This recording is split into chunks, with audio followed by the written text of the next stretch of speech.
Hey, how's it going? I'm Steve Walter. Today what I'm going to do is talk about how I go through the process of taking a portrait, retouching it, and more specifically how I swap out backgrounds and isolate the subject from a background. It was a question that I had a little while back, and I wanted to take some time, find the right image, or find a good image that would allow me to showcase this. So this will sort of be broken up into a couple of different segments, but basically retouch and how to swap out backgrounds. So this image that I have right here is a model that I shot Monica not too long ago. She was fantastic. She has this great red dress on with the red lips, the dark black hair with the black hat, real nice. Everything was good. I shot her against a white wall actually just in my studio. You can see there's some little blemishes on here, so this isn't a seamless paper, it's just a white wall. But it's common for me to do this knowing that it should be at a neutral enough tone where I could put a little subtle texture back there and it'll work out nicely. Mainly because what I need to do is make sure this value isn't super white or isn't pure white. And as I hover my cursor over here, I have the magnifying glass tool. You can see towards the top right window, my histogram indicates it's at 98, about 98%. So it's not pure white, which is good because I don't want pure white. Pure white's not necessarily really bad, but it's just, I don't need it. So I'm going to go through, I've already gone through, I should say, and made some basic adjustments here in Lightroom in the develop module. So if I hit the backslash key, you'll see the before, and then after. You can see I've just sort of color corrected things, given the wall to be white, fixed her skin tone a little bit. But what I'll do, actually, I'm looking at her dress, I want it to be a little bit more red. See if that pushes it slightly. Actually, this should be okay. Good, so here I'm going to take this image. First thing I'll do, edit in, open as smart object in Photoshop. The reason I do a smart object in Photoshop is it just preserves everything. It's not a flattened TIFF where it's baked in those adjustments. So in Photoshop, if I wanted to, I could always double click on this and open it up as a camera raw file. So that's sort of another little tip of something that I like to share, or that I like to do, is these are all the exact same settings that I just had in Lightroom, but now they're just in Camera Raw. Basically, Camera Raw is Lightroom minus Bridge. So these are all the same settings. So if I ever wanted to go back and I changed my mind and said, hey, you know what, I want to tweak this, or as I'm going through the retouch, I realize I need to do something like fix chromatic aberrations without realizing it, I can do it now, and it's not an issue. So first thing that I like to do when I open up a file is I do my liquefy. And now in this case, I don't need to do any modifications to her body per se, but it's more specifically for the fabric. And you can see that, it's not always going to flow perfectly the way you might like. So I just fix it a little bit more so it's a bit more form-fitting, and so that there aren't any little random parts that are kind of sticking out in an odd way.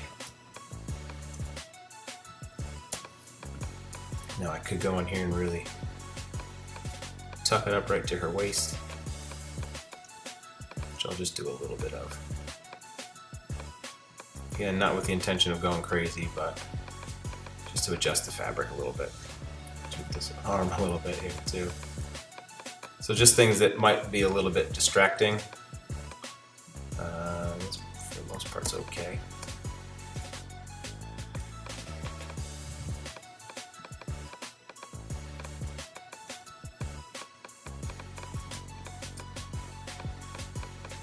Again, the benefit of having this as a smart object is I can always go back and adjust this later on. So I'm never really locked into any kind of adjustment, including liquefy, which I like that.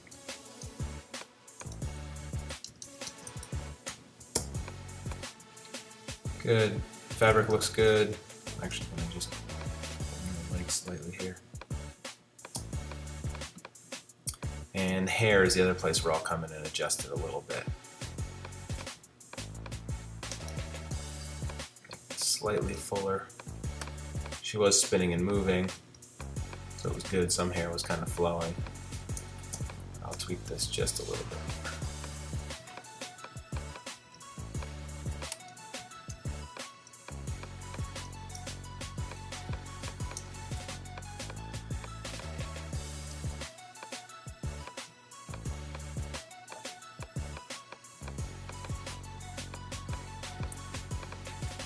For me, the point of using liquify is not to change who somebody is, but just to refine them slightly. Now that may be a cop-out way of saying I'm changing them, sure, but I'm not trying to make her look totally different from who she is. Good, good, good.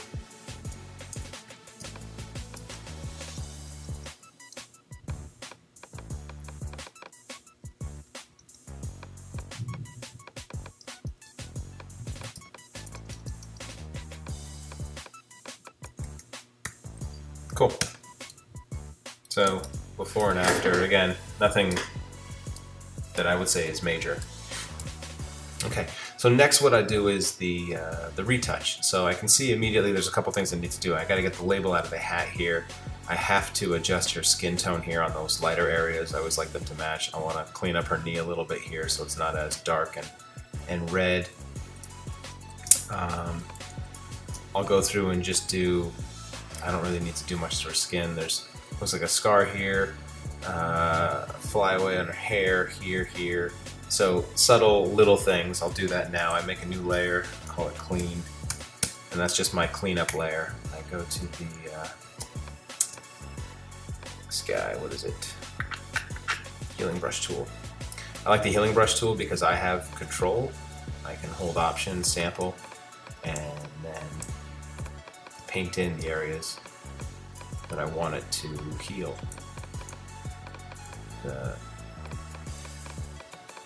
Whatever it is, the spot healing brush, this one does it automatically, so I like just using the healing brush. I like to sample and then paint over the areas that I want filled in. It just gives you a little bit more control when you're using or when you're filling in texture. Again, the purpose is not to completely remove who she is, but just to clean up little bits. Scars, blemishes, hair, stuff like that. Distractions, basically. That's how I approach it.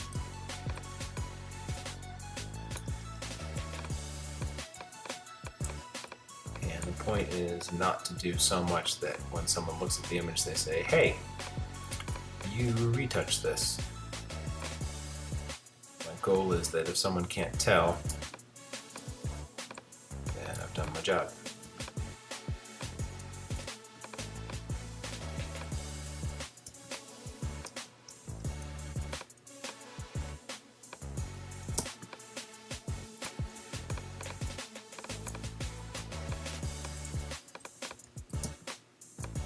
Now, I'm not going to go crazy on clean up the dress, but there's a couple parts here that are sticking out to me, even when zoomed out.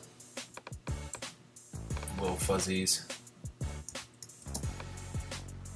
Little fuzzies. I'll get you. Get you. Good.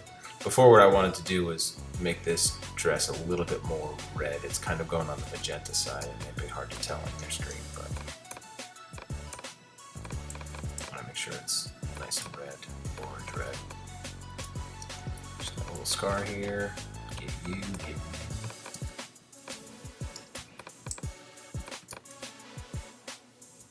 And now I've also found that because I shot on my wall's a little, it's seen better days. It needs a fresh coat of paint. So I have some cleanup that I have to do here on the wall. Now again, knowing that I'm going to swap this out, or swap out the background, I don't have to go super crazy on this, because what I might try and do is put like a canvas texture, I think. Something that sort of complements her dress a little bit. It's not totally canvas, but it has this, I'm not sure how to describe it. I want to say an earthy fabric. But it's, you know, it's a little stiffer. It's not super smooth. Anyway, this background I don't have to make super clean because I'm just going to replace it. Good. So that's pretty much it for the cleanup. The only other thing I have to do, oh, there's a little scar here. The only other thing I have to do is get that label out of the hat. Just clean up some of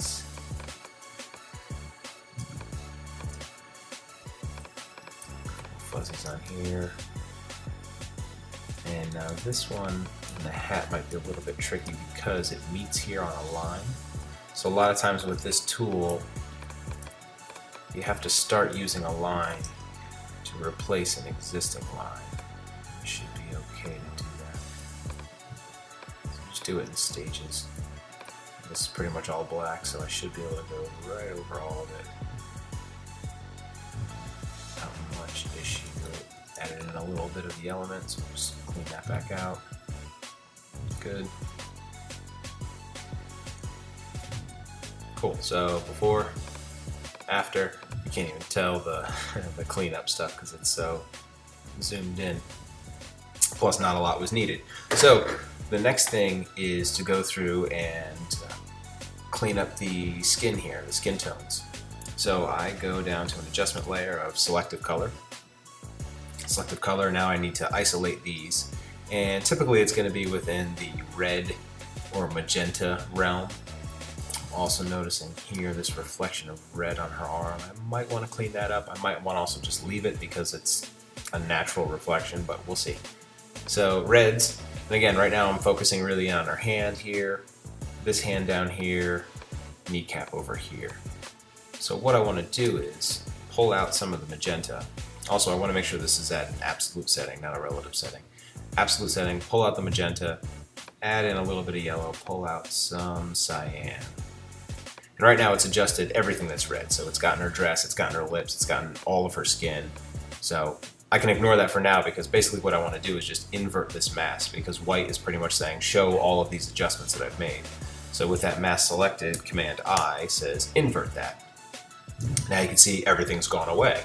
So what I'm going to do is grab a brush, make sure it's using white, have a 6% flow, and super soft. And now what I can do is just paint in that color correction I made. Now I can see about just going over this area here slightly. It's getting a little bit, but I can already see her hand is starting to look more like the skin tone of her arms. You know, she has a nice olive, sort of golden skin tone. So before and after, you can see her hand is already starting to look much better. And all I'm doing is, if I hold Option and click on the mask, you can see I'm just painting in white, and it's adding these adjustments in subtle increments. And I'm going to do the same over here. So anywhere that there was red, I'm now starting to make it a little bit more orange. And what's cool about this is I can pretty much paint over this hat or other areas of the image. I don't have to be so refined, I can be a little sloppy, because if it's not red, it's not going to be affected. Now the knee is going to need a little bit more work just to get cleaned up, and I might have to tweak that a little bit more. But so far this is looking much better. Again, this is just for color. Her hands are a little bit light, so I can fix that with some burning. I'm going to make another one here, and now what I'm really going to try to do is pay attention to the color on her arm.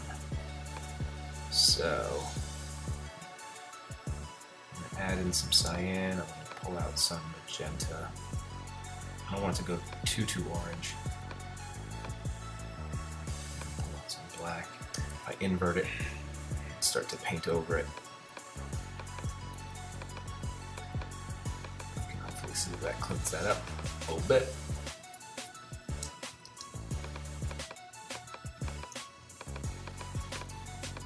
And there's just a little bit up here. Let's see if I can get some of that down and away from here too. Good. Cool. So that's pretty good there for skin tones. I can take these two, group them, skin color. Now I have an action created that I do for smoothing out my skin. And basically what this does is it takes everything, samples it as a texture, and then creates a blank layer underneath that that's empty, blank, whatever you call it. and this texture layer is now being applied directly to this. So here underneath the color layer, I grab a brush, really soft brush, 6% again, and what I can do is start to blend skin tones. So right here, there's like a defining line that kind of curves. So if I sample a skin tone, I can start to paint in and blend these tones together a little bit nicer. So I already did my color correction, and now I'm just blending tones. Just smooths everything out. This is the way I prefer to do my skin retouching, because there's no need to apply a preset that goes on everything, because not everything needs it. Leave our handle on for now. Some people will just click a preset that says blend everything, smooth out everything, and I don't think that works well, because then it looks retouched. So what I'm doing, if I want to make something lighter, I just sample a lighter tone, paint over the dark area. If I want to make something darker, I do just the reverse. Pretty straightforward. And the results look natural, not forced or super polished. That to me is the worst, is when you see an image and somebody looks like a porcelain doll. If you're going for that specific look for an editorial, cool, but for just regular people, it's gross.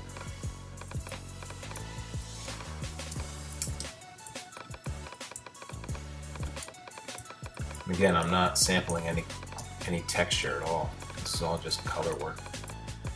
So here, where parts in her hand are a little bit light, I can grab this color and paint over it. And it's basically doing like a color burn. So I don't necessarily have to do burning, because if you burn it, it's probably going to look a little unnatural. So doing it this way makes it look a little bit more natural, of grabbing existing skin tone and blending it in with tones that are too light or too dark.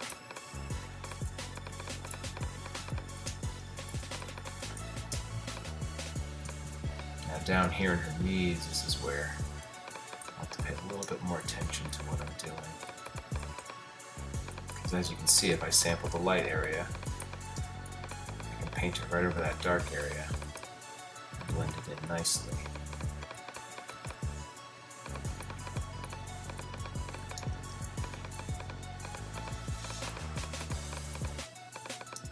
Now this basically is, reshaping her knee, but it's not so different that it doesn't still look like a knee. I'm also just covering up this highlight a little bit. You can see it up here.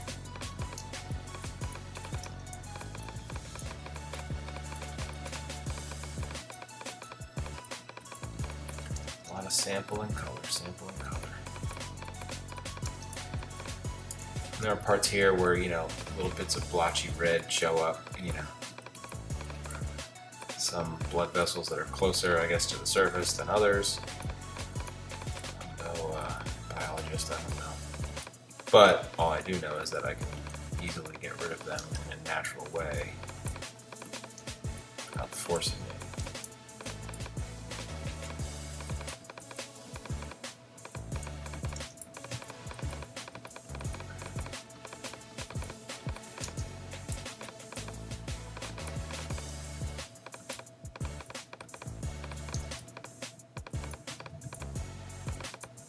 Now, you may already say to yourself, well, you're spending way more time than I want to on this.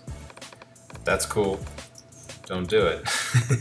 I want to spend more than 5 minutes on an image because I want to make sure it looks great.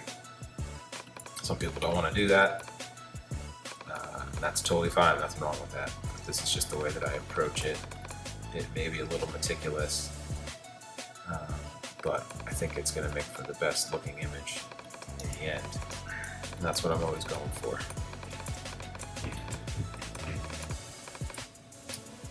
Cool, so that's looking a little bit better here. We're going to check a little before and after. Yep, still looks like a knee. Good. Especially if I zoom out. Good. But you can see it's a much more subtle knee. It still looks like a natural knee, but more subtle. And there's still a little bit of red in there. I'm okay with that. This I want to actually kind of clean up a little bit more here, but I think I'll do that with some burning. Good, so that's my skin smoothing, and I have another action that applies a few dodge and burn. So actually, let me group these two together. Smooth. But up here in dodge and burn, I have a few layers. I have just a blank gray layer that's set to soft light that I can either paint white or black on, and that does dodging and burning. It does it in a sort of different way than these two layers that I use here, which are just curves adjustments with the curve pulled up or down.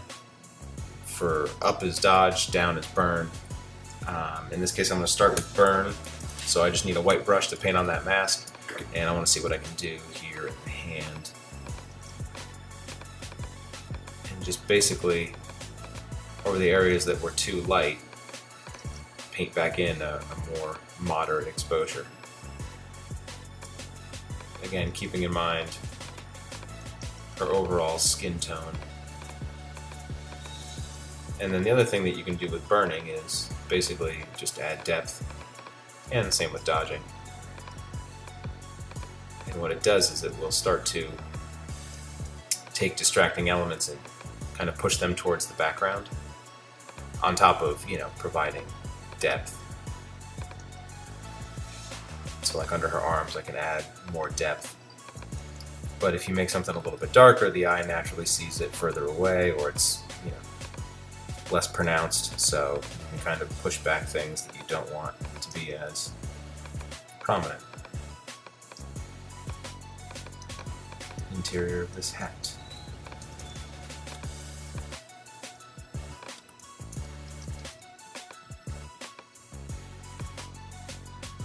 We're adding depth here in the ripples of the dress, that kind of thing.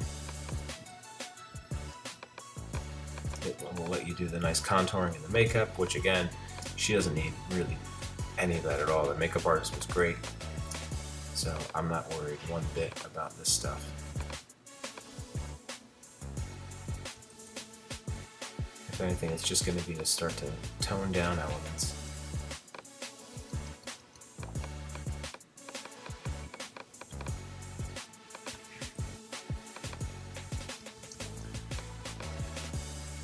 Good.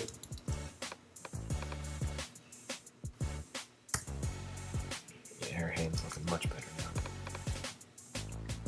Now her legs might be a little too dark, so if we come into the dodge area here, I can start to increase them slightly. But I don't mind them being a little dark because I don't want them to be as pronounced. Your eye shouldn't necessarily be going to her legs. Should either be going to her face, but really the dress. Turn this a little bit.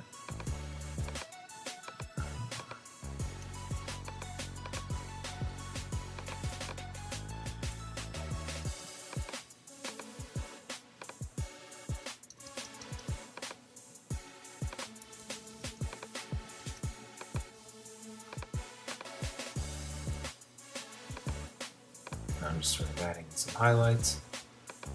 Dodging.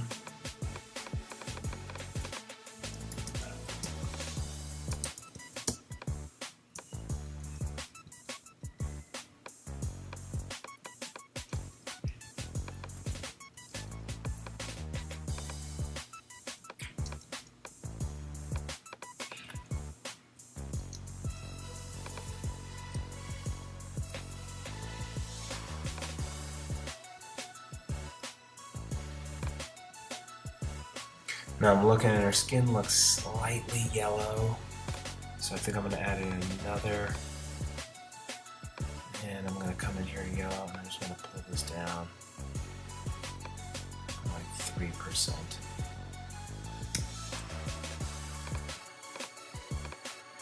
Yeah, that's all I wanted to do, just because her skin looked a little too orange and yellowy, almost like going green. Good, cool, so that's pretty much my retouch process. Now what I'll do is, again, I have a shortcut set to flatten, merge all layers, and from here I'm going to grab the quick select tool, this guy, and basically the smaller your brush, the smaller details it tries to grab, the bigger your brush, the bigger details Usually when I start, I'm at like a medium-sized brush, and really what I'm doing is just painting over or drawing over the model. And again, as long as there's enough contrast between the subject and the background, Photoshop will blast through this process. So far so good. Make it a little bit smaller. Smaller the brush, smaller the detail. Now in here you can see it sort of skip this, so if I hold Option, that'll actually do the reverse and deselect. Popped all that out really quickly. There's a little bit here. Her hand, good.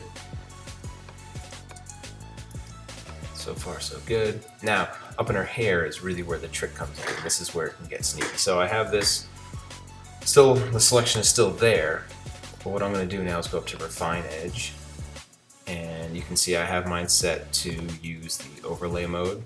I said remember these settings. And there's a subtle feather and an edge shifting where it pulls it in a little bit.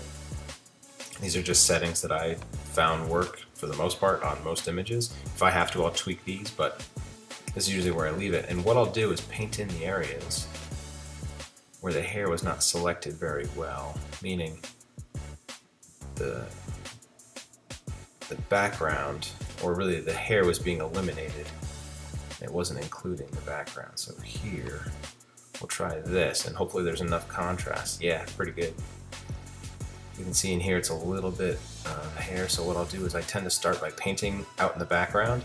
It almost seems to trick Photoshop that, hey, this color that I'm painting on is what I want you to try and eliminate. That might just be me thinking it does that. I could probably just paint right over this area and it would clean it. Let me try it. Let's see. Yeah, it still works. It's just one of those things that I started doing it and it worked, so I didn't stop doing it. Here you can see the edges are a little bit choppy around some parts. Now I could go through and try to paint around those areas, which I think I might do. I'll wait for my computer to catch up here.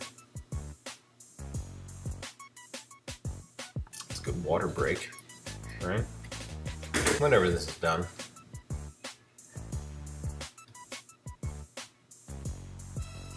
Yep, almost. Almost.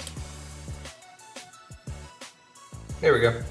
Okay, so Photoshop is starting to play along again.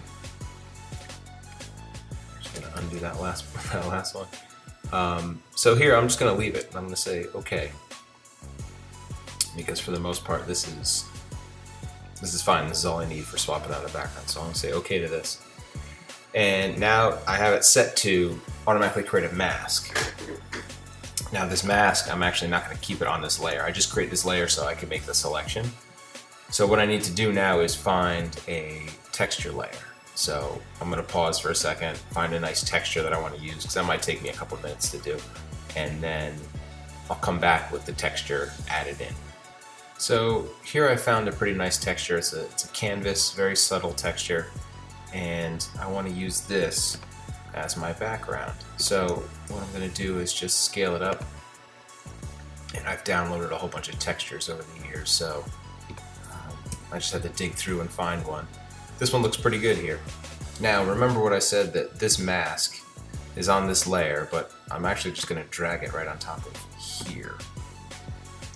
And this layer I no longer need. I'm going to delete it. So you can see what's happened is the layer mask that I created was for the subject, and I definitely don't want that. I want it to be for the background, basically. So I'm just going to invert it. And then now it looks the way that it should. And the reason why I put it on top of everything is because when you come up here and you look at the hair, you can see it doesn't look so good right here, right here, right here, because the blend mode is set to normal. But if I change that to, say,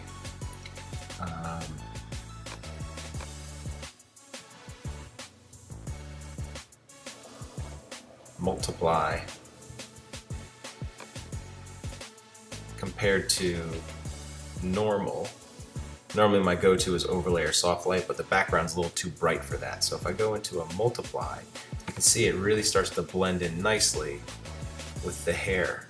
or at least where it's masked out. Now, this is still a little too strong for me. It's a bit too distracting, and also you can see what's nice is it's maintained the shadow here. So the blending mode is really what's allowing these two to work together. I'm gonna go drop down to about 50%, and automatically this is looking much, much better. Maybe I'll bring it up a little bit higher. And I don't like the color on this, so I'm gonna add an adjustment layer. I don't like the warmth of it. It's not bad, but I actually want to try and see what it will look like as a red. And you can see these areas here where the selection, there's basically the white that was highlighting or reflecting onto her. So this will almost have to be a pink in order for it to blend in nicely. And I don't know about red. Yellow is actually kind of nice. If I really get it to match her skin tone, it'll look nice, because then that red will really pop. Green works obviously, right? Green and red, they're good friends. Blue works nicely against the skin tone and that dress. I think I might like that blue.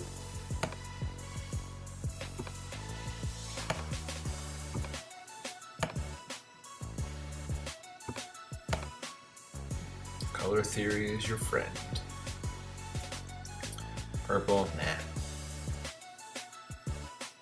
Red doesn't blend in so well. I think it would be closer to something like this. Yeah, that's sort of a nice fresh image.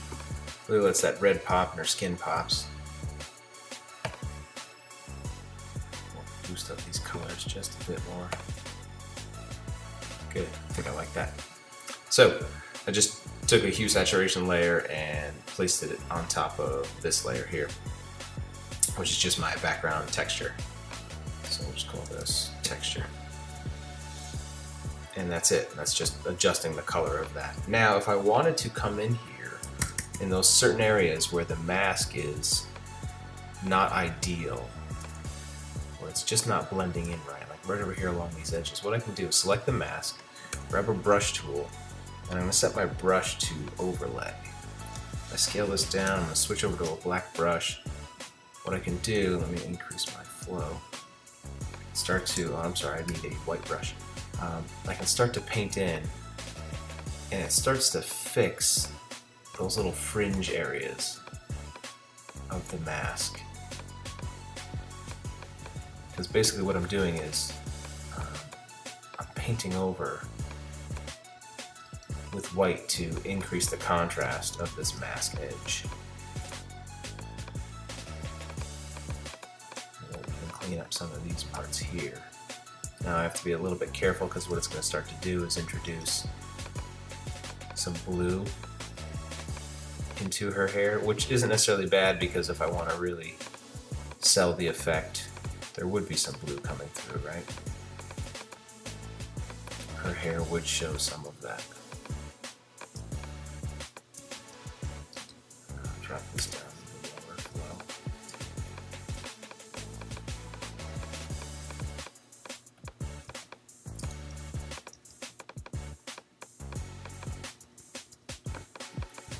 And really, this is just for these edge areas here on the mask.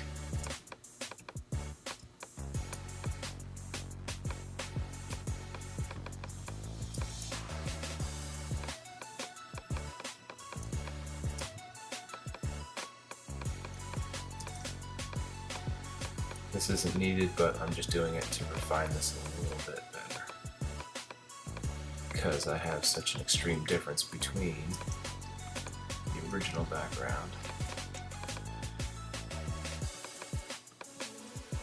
and the new background.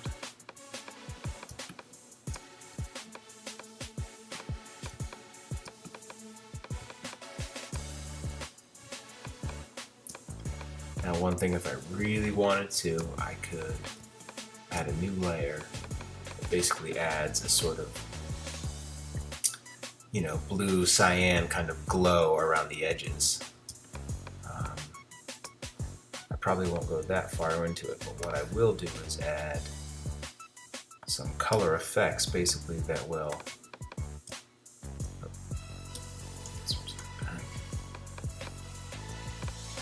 color effects that will let things blend in together a little bit nicer. And I'll show you where I do that later. Good, so this is looking pretty good.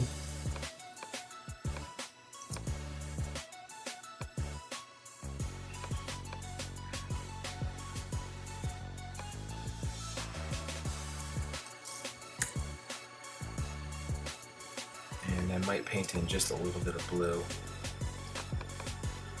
just to sell it.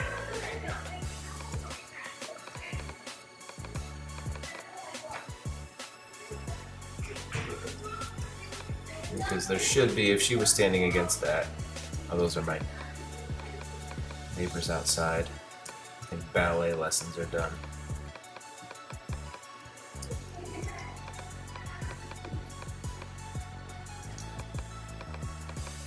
If she was standing against this blue background, there would be some blue reflecting on her.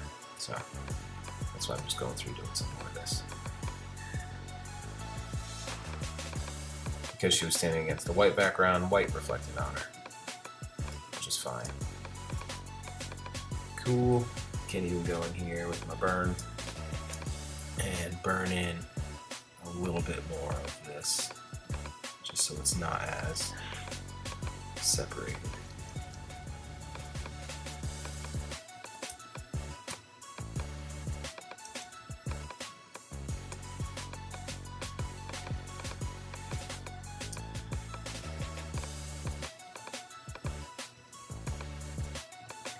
Good.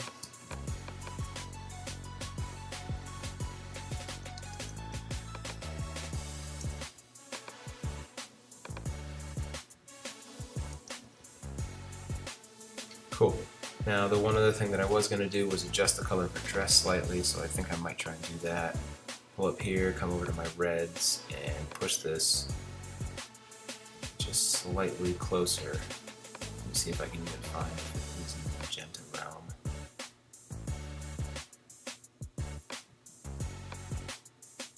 No, it's pretty much all red. Good. Reds.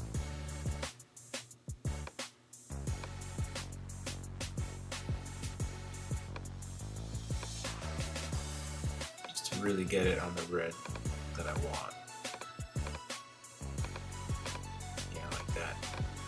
And what it's going to do is it's actually going to grab her lips as well, which I want because then it means her lips will almost perfectly match, and they actually don't. So here's what I'm going to do is just grab another one, go back over to reds, and now what I'm going to do is invert the mask to start and just paint over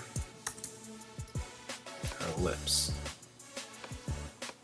Now nothing is happening because I haven't made any adjustments, but now when I go to switch this, you can see I can literally just change the color of her lipstick. And what I want to do is get it to match the dress as close as possible. Good. And what I don't want is it going over her gums.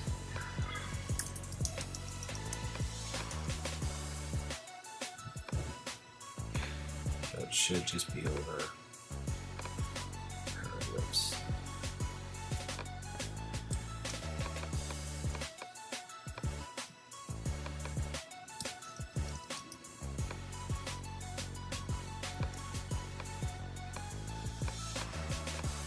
And if you want to see your mask as you're working on it, if you hold Option Shift and click on it, it'll actually show you that.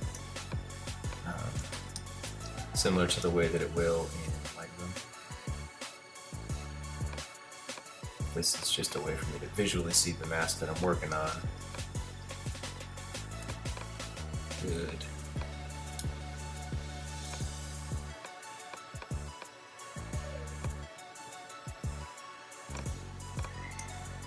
Good, cool. Zoom back out. That looks nice. So, once I'm done with it here in Photoshop, I'll just save it. And what it's going to do is just bring the image back over into Lightroom. And one other thing I want to look at here to see.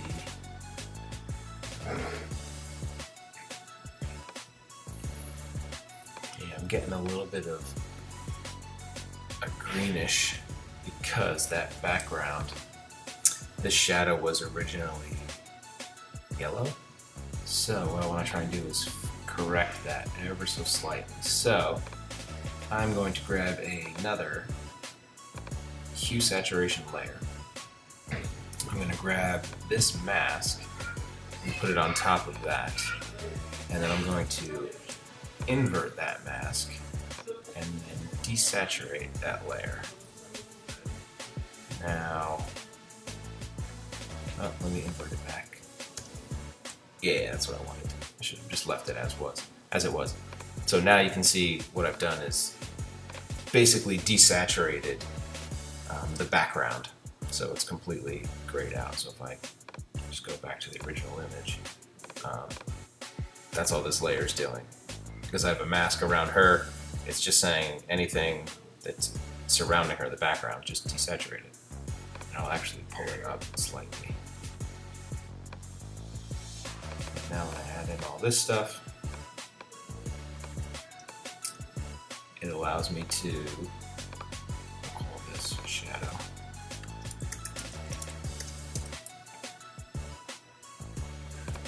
Yeah, so now it looks blue. Cool. Save it again.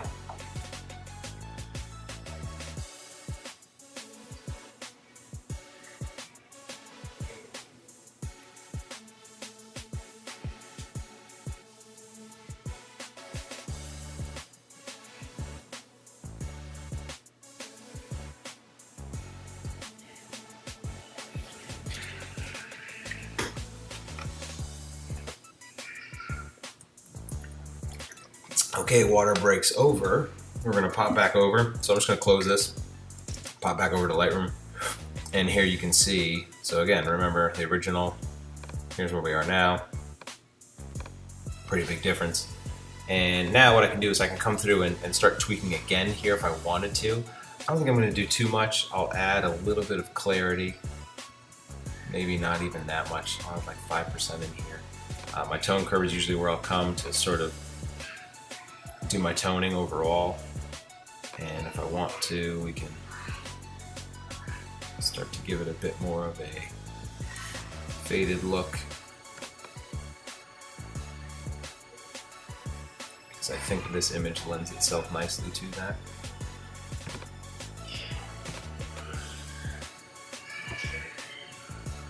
And if you're not familiar with using the curves, I definitely recommend learning it. It can be a really helpful way to get the image looking just the way you want it to. So you can see that sort of gives it a bit of a washed out look, which I think is, again, okay in this image. Cool, but I will bump back in a little bit more contrast here. Pull back some of that vibrance. No, just a small amount, 5%. Skin tone's still a little hot, so I can always come back into this orange here and just pull it back a little bit. My detail I will add back in. When I started with the image, it had some sharpening in here, but I want to add a little bit just of post sharpening. Yeah, just a little bit more mask out. If you hold Option and drag the mask, or really any of these sliders, it shows you a live preview of what you're actually doing. So I don't want it to really sharpen the background. There we go, it's better.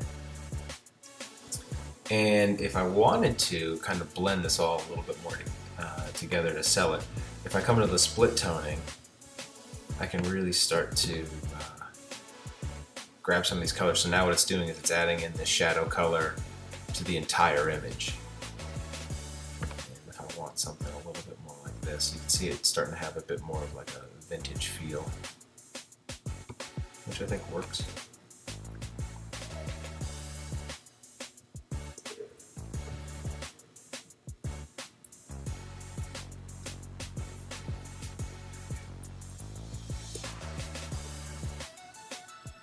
Something like that's nice. Okay, a little bit dark there. And There's already a before and after. Let me see what this looks like a little bit cooler. Yeah, more is better. This purple's good. Detail's good. I don't think I need to add a lot of grain. I might just do a little bit of grain.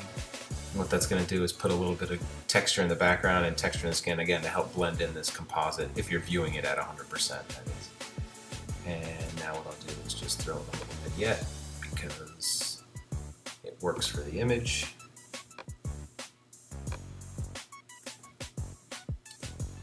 Just a subtle amount.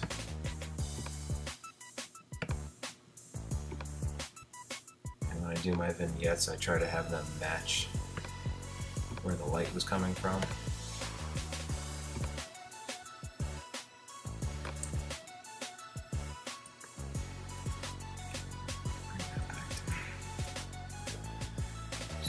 There. Cool.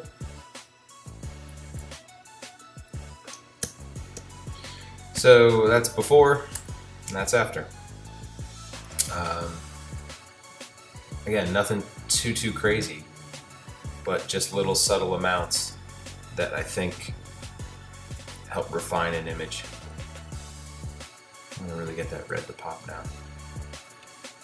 And I'm starting to pull back some of this blue. Sorry, I'm getting distracted as I'm wrapping up my ideas. But yeah, just little amounts. And I sort of had an idea of what I wanted to do with the image, but I wasn't sure that I wanted to do this exact blue, but I'm glad this is where it ended up.